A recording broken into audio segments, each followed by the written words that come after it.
Magandang araw sa inyong lahat, mga kababayan at kaisa sa paglalakbay sa mundo ng mga misteryo at sinaunang kaalaman.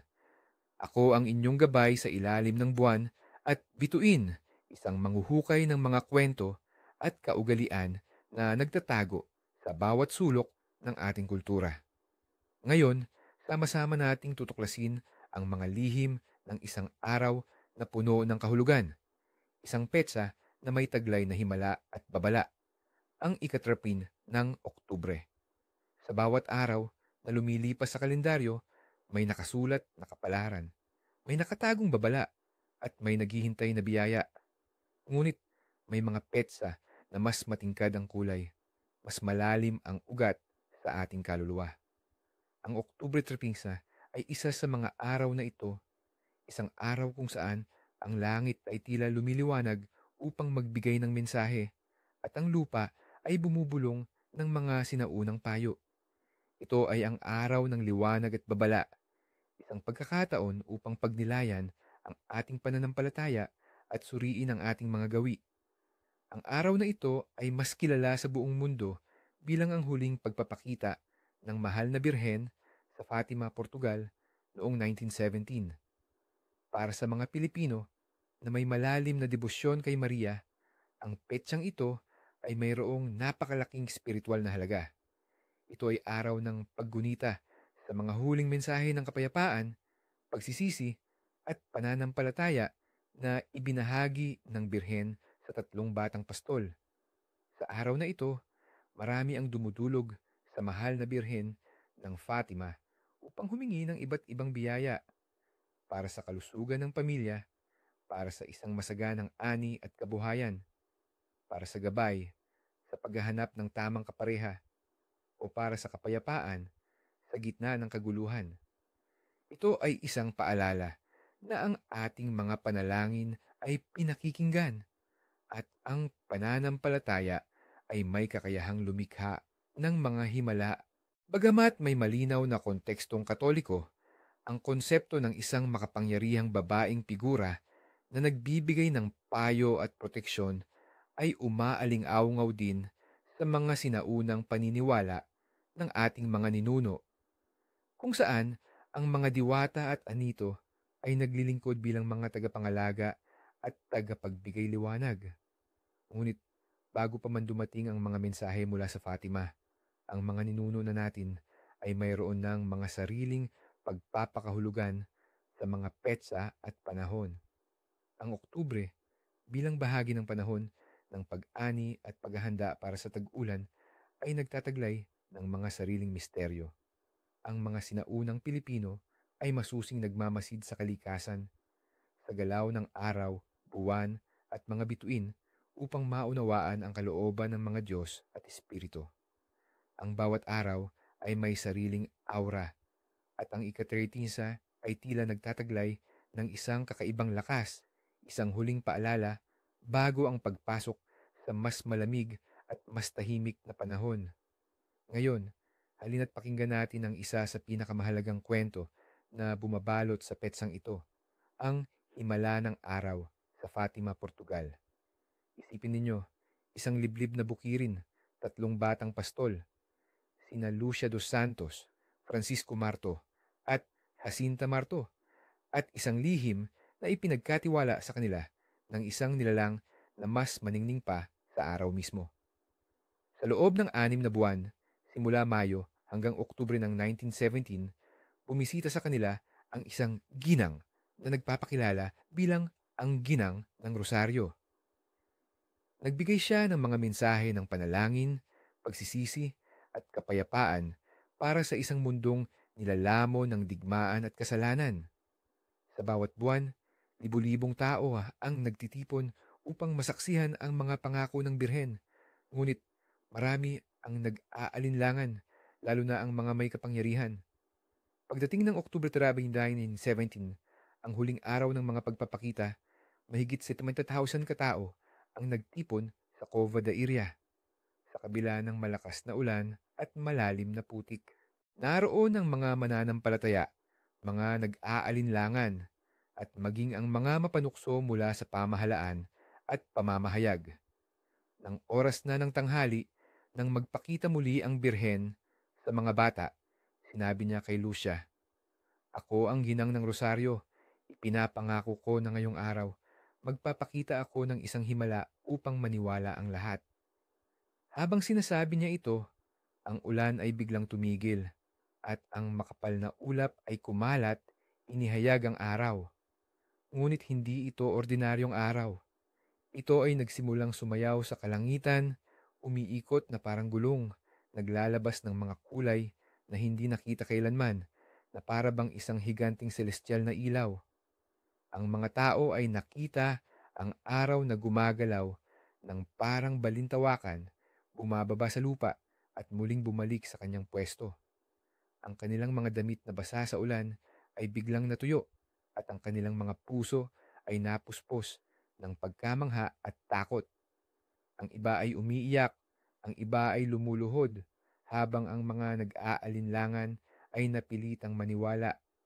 Ang himala ng araw ay saksing dininig ng libo-libo na nagpapahayag ng kapangyarihan ng pananampalataya at ang katotohanan ng mga mensahe ng Birhen. Ito ang kwento ng isang himala na nagpabago sa pananaw ng marami sa kapangyarihan ng banal na espiritu at sa panawagan para sa kapayapaan sa mundo. Isang kwento na patuloy na nagbibigay inspirasyon sa milyon-milyong Pilipino at sa mga deboto sa buong mundo. Ngayon, dumako tayo sa mga palatandaan ng kapalaran, mga bulong ng nakaraan at hinaharap na ating maririnig sa araw na ito. Mga palatandaan ng kapalaran, signs of destiny. Mga pamahiin sa panahon at ani. 1. Pag-ulang bigla pagkatapos ng sikat ng araw. Kung biglang umulan pagkatapos ng maliwanag na sikat ng araw sa umaga ng Oktubre 13, sinasabing magiging sagana ang ani sa susunod na taon. Ang ulan ay simbolo ng paglilinis at pagpapala, at ang bigla nitong pagdating ay indikasyon ng mabilis at masaganang pagdami ng biyaya.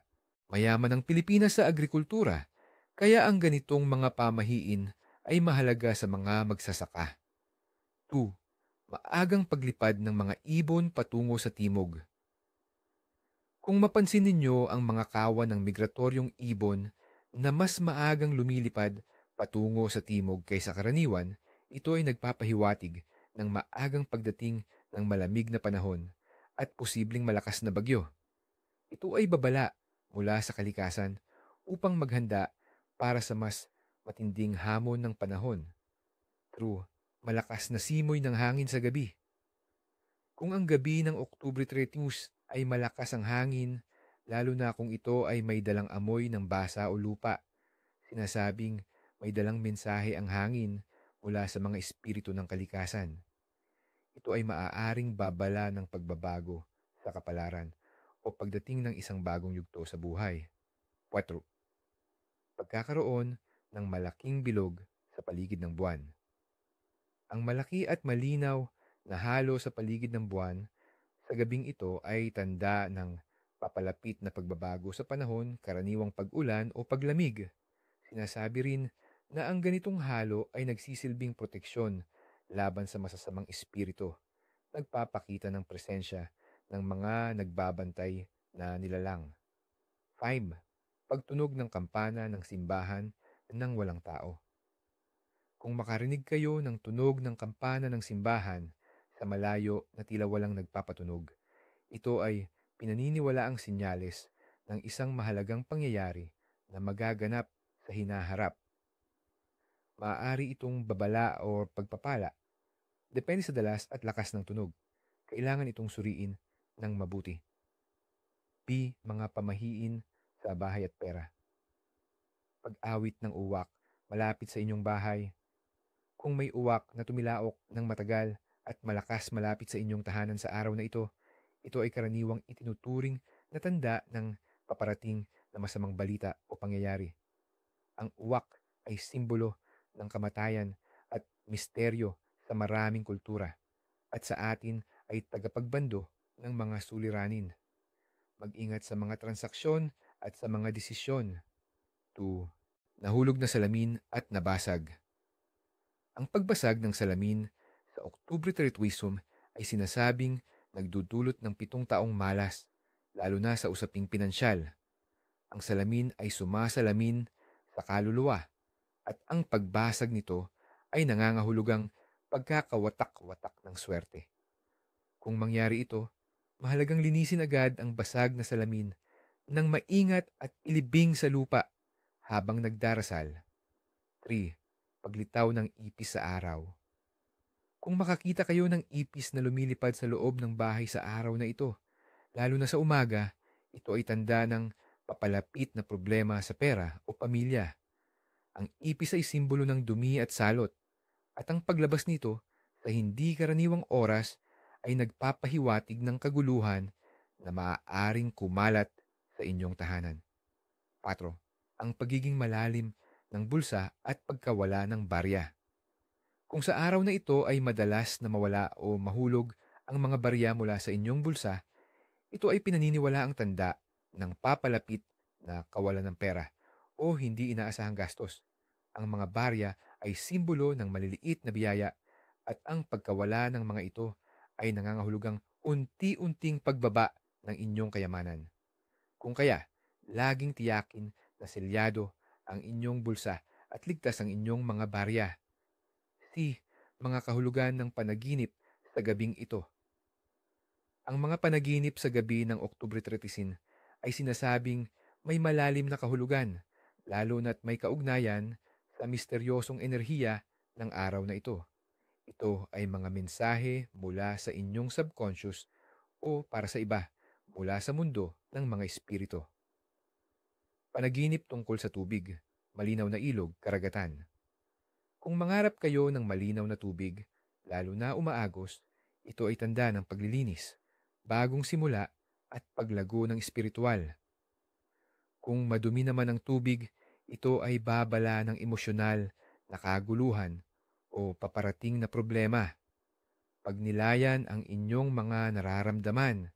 Panaginip tungkol sa araw o liwanag. Ang panaginip na nakikita ang maliwanag na araw o matinding liwanag ay simbolo ng pag-asa, paggaling at inspirasyon. Maaaring may darating na solusyon sa inyong mga problema o isang bagong oportunidad. Ito ay partikular na makapangyarihan sa araw na may kaugnayan sa himala ng araw. Panaginip tungkol sa mga bata. Kung mangarap kayo ng mga bata, lalo na ang mga masaya at naglalaro, ito ay kumakatawan sa inosensya, bagong ideya at ang pag-asa sa hinaharap. Maaari ring itong indikasyon ng isang bagong proyekto o simula sa inyong buhay. Kung ang mga bata ay umiiyak o malungkot, ito ay maaaring babala sa inyong internal na kalungkutan o pagkabalisa. Panaginip tungkol sa paglipad. Ang paglipad sa panaginip ay sumisimbolo sa kalayaan, ambisyon at paglampas sa mga limitasyon. Maaari itong mga hulugan na handa na kayong umakyat sa mas mataas na antas ng inyong buhay o na kayo ay naghahanap ng paraan upang makatakas sa isang sitwasyon. Panaginip tungkol sa ahas. Ang ahas ay may 2 mukha sa panaginip. Ito ay maaaring simbolo ng pagbabago, paggaling at karunungan kung positibo ang pakiramdam. Ngunit kung nakakatakot o nagbabanta ang ahas, ito ay maaaring magpahiwatig ng mga nakatagong kaaway, pagtataksil o isang sitwasyon na kailangan ninyong harapin ng buong tapang. Mga isinilang sa araw na ito. Ang mga ipinanganak sa Oktubre 13 ay pinaniniwalaang nagtataglay ng kakaibang karisma at malalim na intuisyon. Sa impluwensya ng Libra na malapit na sa Scorpio, sila ay may kakaibang timpla ng pagiging diplomatiko at mapanuri. Sila ay may kakayahang makakita ng mga bagay na lampas sa nakikita ng ordinaryong mata, na may malakas na koneksyon sa espiritual na mundo. Sila ay likas na may pagmamahal sa hustisya at pagkakapantay-pantay, madalas na nagiging tagapamagitan o tagapagtanggol ng mga naaapi. Gayunpaman, sila ay maaari ring maging misteryoso at mahirap basahin, na may taglay na matinding emosyon sa ilalim ng kanilang kalmadong panlabas. Ang kanilang buhay ay kadalasang puno ng mga makabuluhang pagsubok na nagpapatibay sa kanilang pananampalataya at pagkatao. Sila ay may kakayahang maging leader, guro o tagapagbigay inspirasyon na may malalim na pag-unawa sa kalikasan ng tao at sa mga sikreto ng universo. Mga iminungkahing pangalan, iminungkahi ng pamilya sa araw na ito. Sa araw na ito, bilang paggunita sa mahal na Birhen ng Fatima at sa himala ng araw, ang mga pangalang may koneksyon sa liwanag, pananampalataya at biyaya ay madalas na pinipili. Ang mga pangalang nauugnay sa mga anghel o sa mga santo ay popular din. Lucia, Lucia. Mula sa Latin na lux na nangangahulugang liwanag. Ang pangalan ng isa sa mga batang pastol sa Fatima. Ang mga may pangalang Lucia ay pinaniniwalaang may dalang liwanag sa mundo. May matalas na isip at malalim na pananampalataya. Sila ay madalas na nagiging gabay o inspirasyon sa kanilang komunidad. Francisco, Francis. Mula sa Latin na Francus na nangangahulugang malaya. Isa rin ito sa mga pangalan ng mga batang pastol.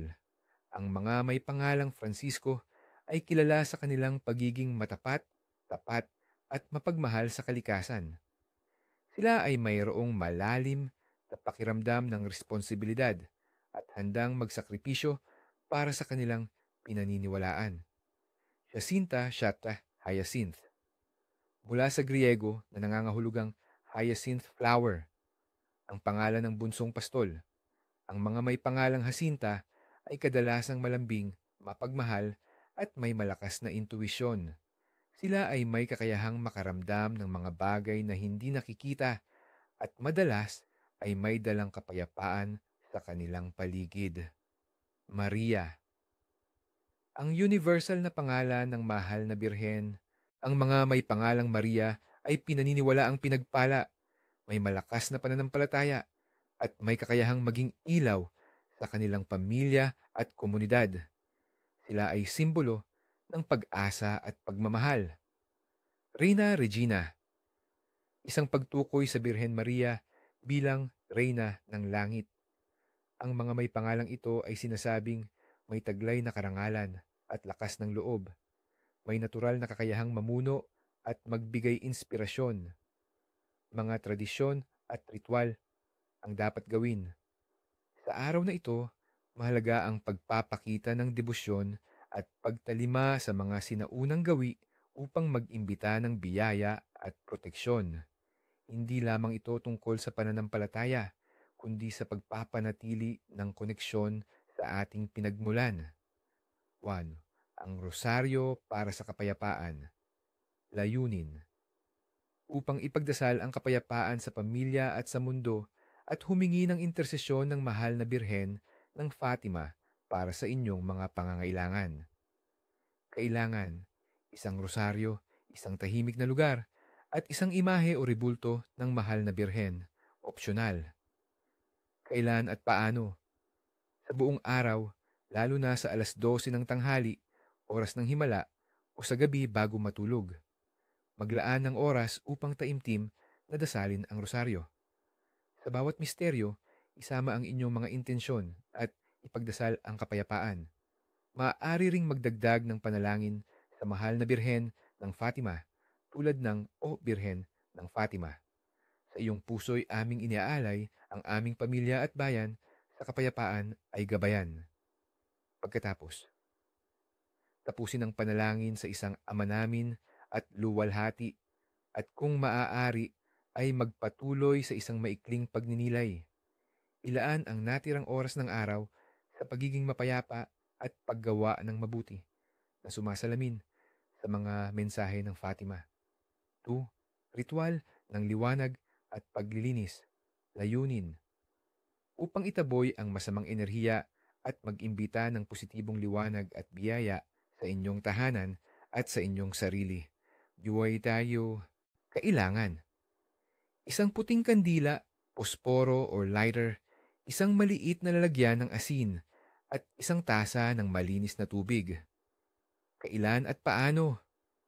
Sa pagsikat ng araw o bago lumubog ang araw, ilagay ang kandila sa isang ligtas na lugar. Pagkatapos, sindihan, sambitin ng tahimik o liwanag ng langit, dumaloy sa aming tahanan. Linisin ang lahat ng dilim, itaboy ang lahat ng lungkot. Sa kapangyarihan ng banal, aming inaanyayahan ang kapayapaan at biyaya.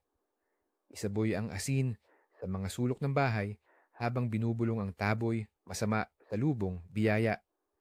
Pagkatapos ay iwisik ang malinis na tubig sa mga bintana at pintuan. Pagkatapos, hayaan ang kandila na masunog ng buo sa ligtas na paraan.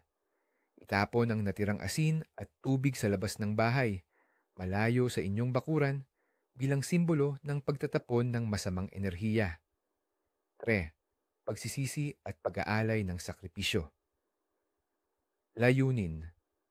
Bilang pagtalima sa panawagan ng mahal na Birhen sa Fatima para sa pagsisisi at pag-aalay ng sakripisyo para sa kapayapaan ng mundo at kapatawaran ng mga kasalanan.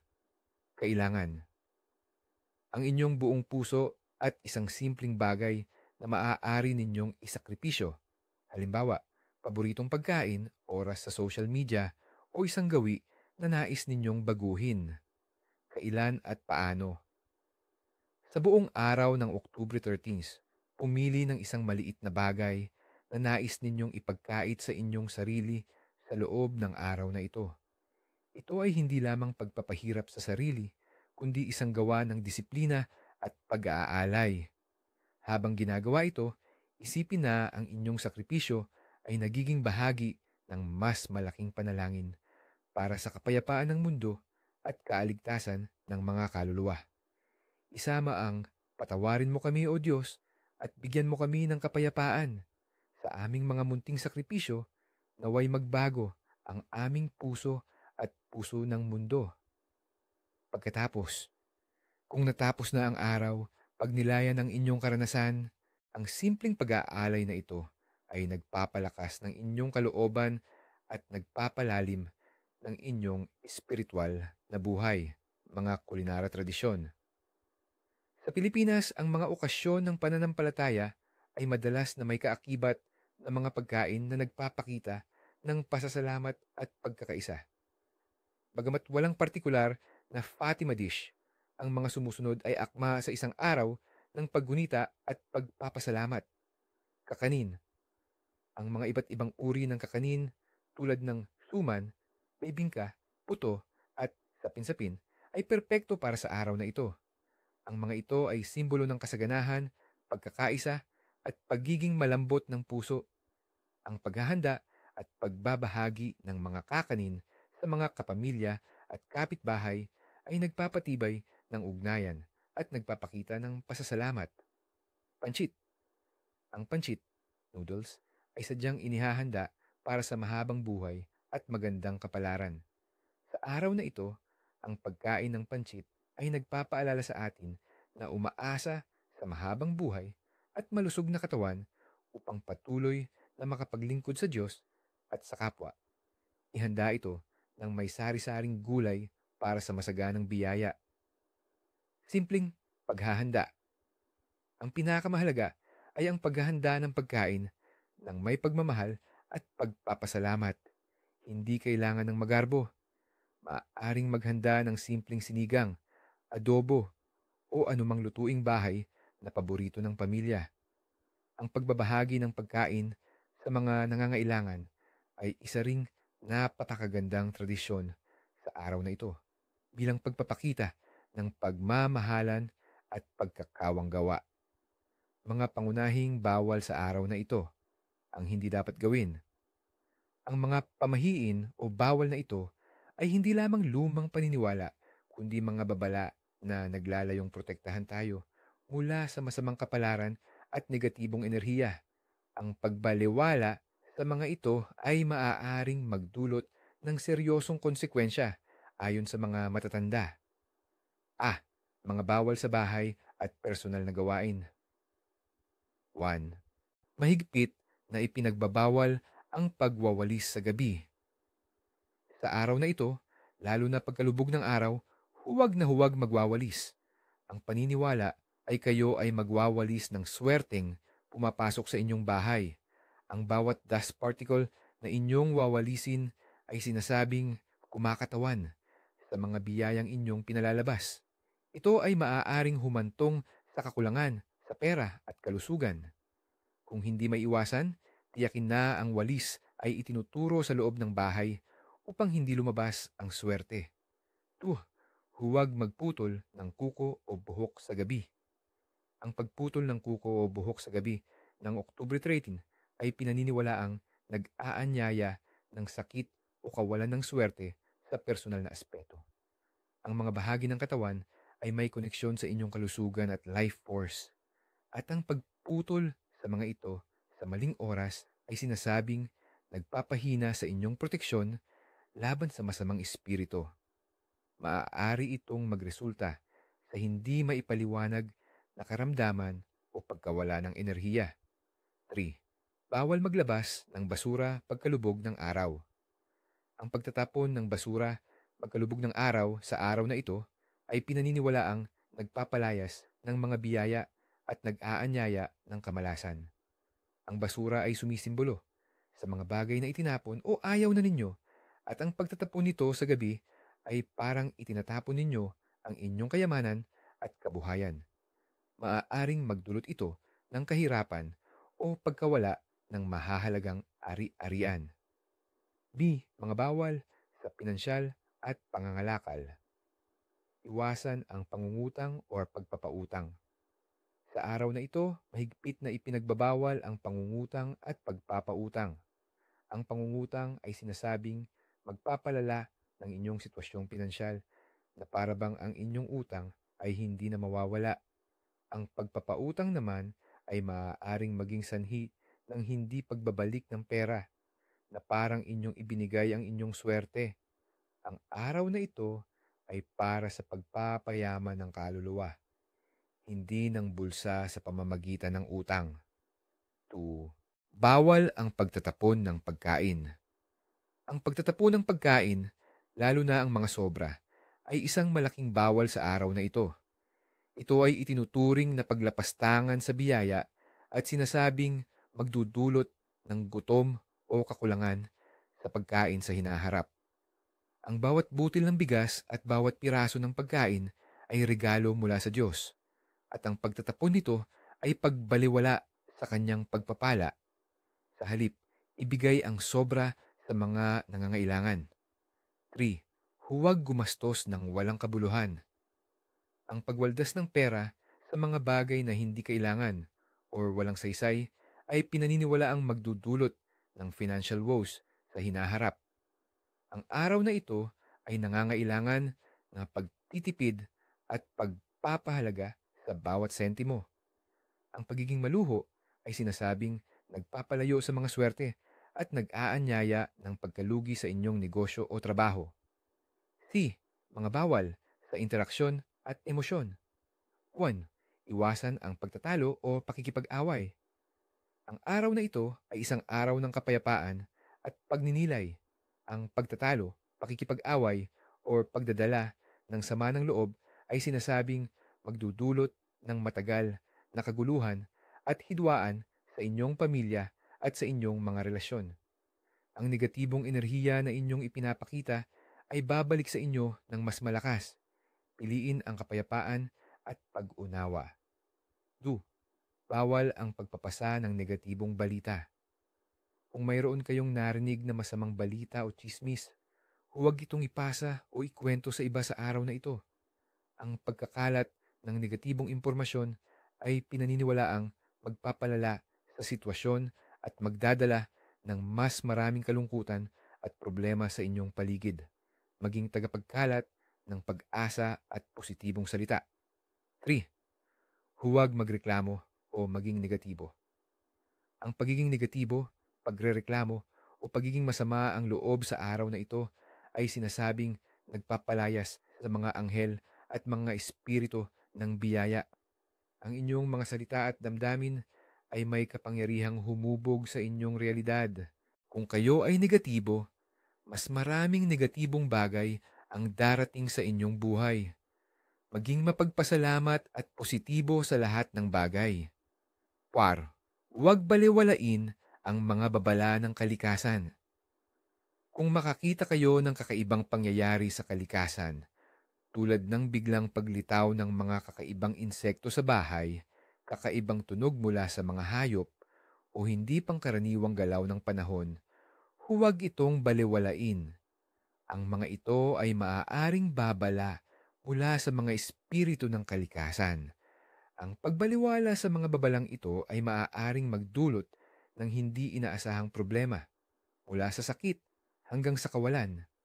Maging alerto at mag-ingat. Sa araw na ito, ang ika-13 ng Oktubre, tayo ay pinapaalalahanan na ang pananampalataya ay isang ilaw sa dilim at ang mga lumang paniniwala ay gabay na nagpoprotekta sa atin. Huwag nating kalimutan ang mga aral ng kasaysayan at ang mga bulong ng ating mga ninuno. Gamitin ang araw na ito upang linisin ang inyong puso, palakasin ang inyong pananampalataya, at maging bukas sa mga biyaya na naghihintay sa inyo.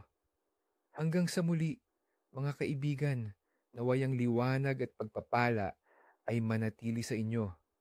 Mag-ingat at manalig.